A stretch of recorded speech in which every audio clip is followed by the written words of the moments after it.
8. This is the sound of Famzi and Rafiki teaming up with Salif Keita. It's called All Africans. We are all Africans indeed. And there's one Black Coffee talking about Africa. It's called We Are One. There's an album he calls Africa Rising. Yeah, Africa Rising. So we are actually celebrating Africa. There are a whole lot of songs that I can talk about when it comes to, Africa as a country. Gradually, we are celebrating this as a continent, rather. As a continent, as in when we are celebrating this beautiful continent of Africa. There are a whole lot of places that you can, visit in Africa, we have the SADC region where you can go. We have the West Africa. We have North Africa. We have East Africa. You just choose Muscatela. Some are visa-free. Some countries are even visa-free. But anyway, a thriving nation isn't built by accident. It relies on foundational structures that hold us together, from family and education to governance and media, But what happens when those structures begin to fracture? And how do we rebuild them? Today we are diving in deep into the blueprint of our collective existence. Joining us in the studio is a visionary author, Netshifheffe, who has spent several years, analyzing the core structures that shape human civilization.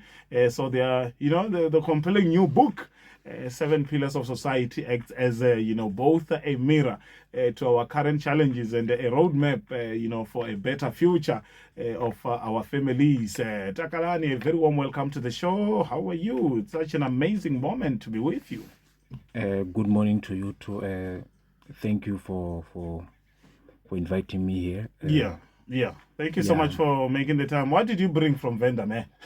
I usually bring, when I come this side, I usually bring fruits when I... But you never even noticed me that Mr. Mike passed this side after your show and get something from Venda there. They were too good, so they were finished now. Mara, why do you do this to me?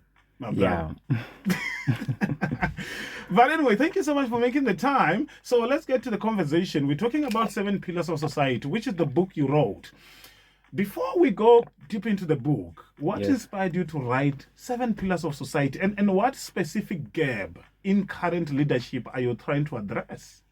What inspired me is our youth are the future and our future leaders. So they need something as a structure and a guidance for them to become better leaders. So by writing a book, I know there are other forms of information, but by writing a book itself, it will inspire them to read, because I saw even the culture of reading was dying. Oh, man. And so I said, let me bring this information in form of a book so that our youth can read. And reading breeds better leaders, and by giving them knowledge. So that's what inspired me to write the book. Beautiful, beautiful. Hey, you reminded me of something. There's a saying that if you want to hide money for a black man, hide it in the book. Yeah, you will find it safe there, because we don't read. We're a nation that do not actually read. So your book argues that real societal change can happen outside of government and politics. Where do ordinary citizens start if they want to drive impact, in their own, neighborhoods? I made an outline of a few chapters that people can start when it comes to getting the knowledge. So there's chapters about knowledge and information. How you consume your information is really determines how you become a better person. So when you are consuming information, make sure you get quality books, quality music with message, and films that you watch should be portraying message. And I encourage people to watch documentaries. So there's a chapter about that in my book, and there's a chapter about morals and values of people, where I outlined best ways of morality. And there are countries that I love that practice good morality, which are Dubai, Qatar, Britain, and the Zulu Nation, and also Jews. I love their cleanliness and how they respect God. So that those countries inspired me writing about morality, and there's chapter about family structures. There are dynamics where family are polygamous, some are single-handed, some are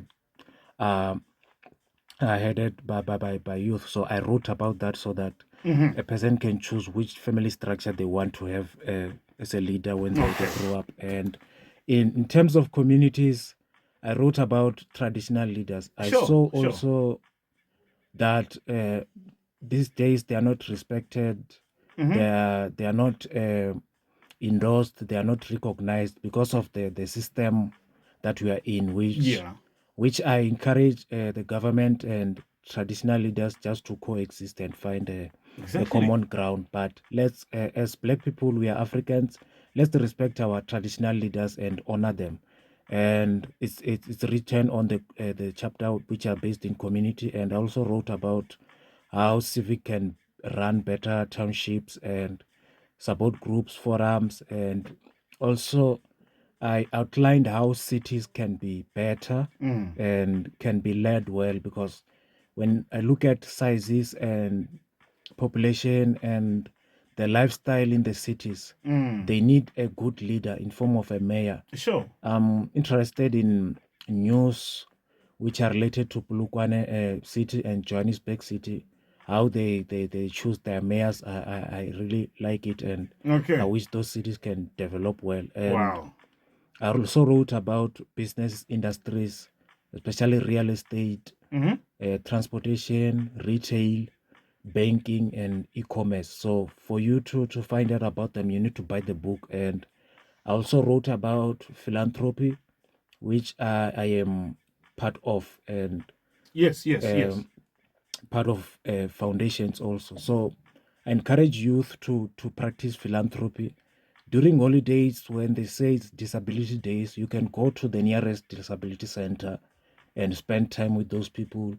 If you want to clean for them, clean for them. If you have something to say to them, say something to them. Especially with hospitals also, there's always something to do in those things. My favorite place is to go through philanthropy schools. Yeah. Okay, beautiful. Radio TF, still where you're at. We're discussing 7 Pillars of Society, an amazing book, in building and directing, societal change. So, Takadani, which of the 7 pillars do you consider the most fundamental? Do you find foundational, really, or the one that actually all other pillars rely on to stand, upright? I think the pillar that is more fundamental is entrepreneurship, because it's connected to everything. Money, problems. So entrepreneurs solve problems of the community, but they make them pay sometimes. So I think this pillar is the one that even can youth need to create jobs for themselves, as they wait for the government to offer them.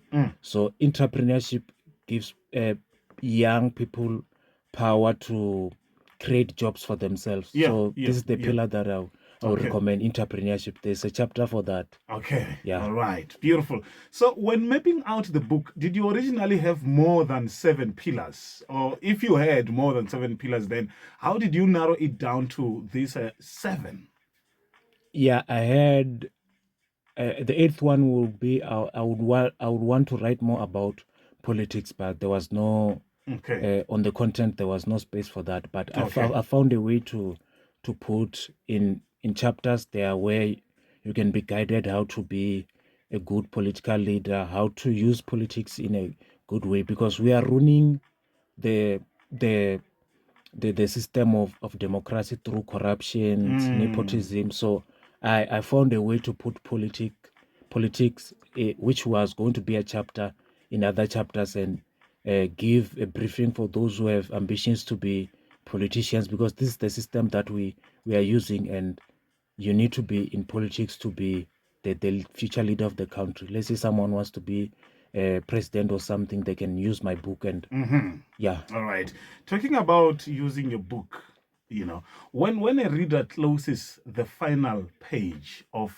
7 Pillars of Society, what is the one actionable step you want them to take the very next day?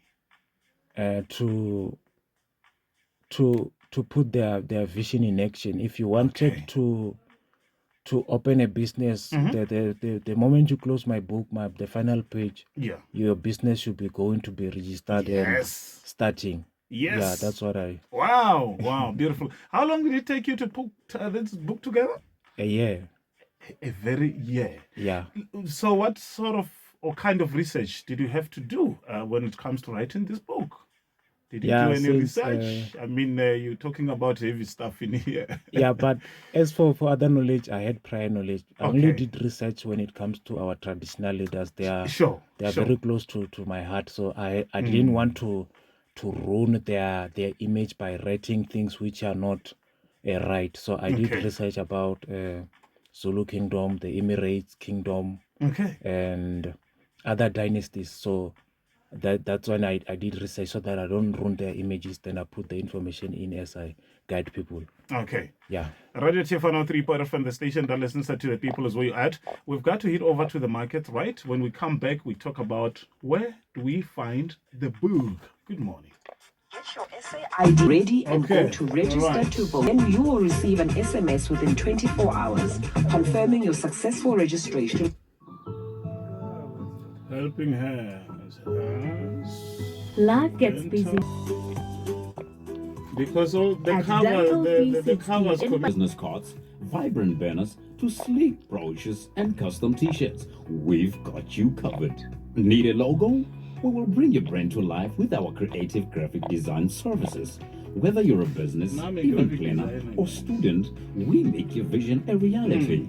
Visit us today and experience printing done right. Find us at number 24. Back, of course, to the Early Risers show. And of course, we have the man, a visionary author in studio with us, Takalani Netshifhefhe. He wrote a book, an amazing book, you know, that deals with society. It's called 7 Pillars of Society.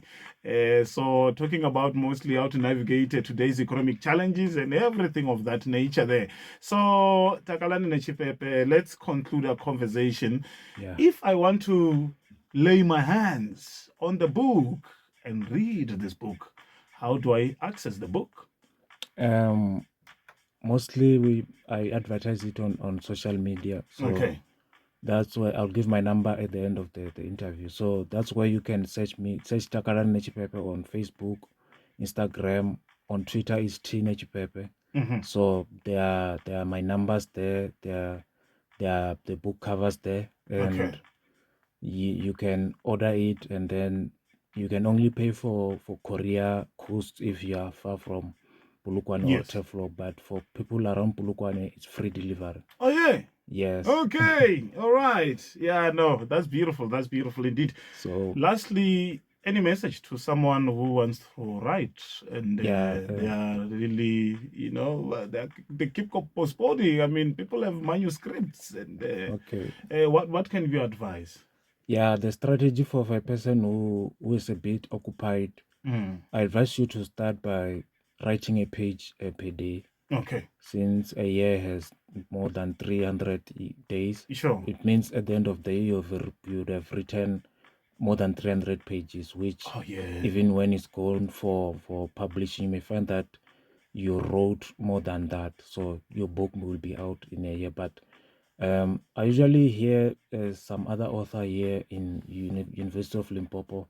I usually see him when we are launching books at R75. Okay. So usually inspires me a lot. He says his book, he finished his book in 10 years. But yeah, so for those who want to write for longer, it gives your book substance and people wait for it longer. So yeah, if you have longer time, also use that time frame of 10 years if the time is on your side. All right.